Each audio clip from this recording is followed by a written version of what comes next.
Vous avez entendu la différence? On vous rassure, cet homme va très bien. C'est nickel, c'est super.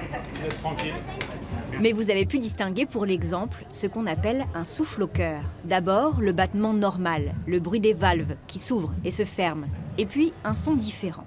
Quelquefois, les valves sont fuyantes, c'est-à-dire qu'elles ne se ferment pas parfaitement, ou au contraire, elles sont rétrécies.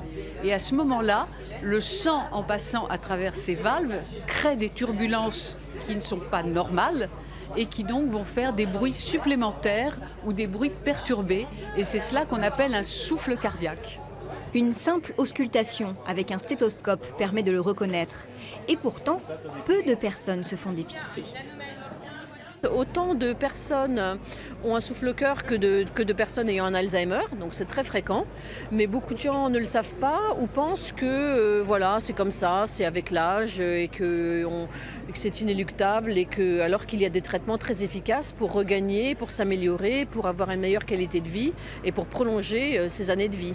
D'où l'organisation de cette première journée de sensibilisation, pour vous pousser à aller consulter votre médecin traitant qui, si besoin, vous dirigera vers un cardiologue. Un dépistage précoce permet de mettre en place un suivi adapté ou pas. Il existe aussi des souffles au cœur tout à fait bénins.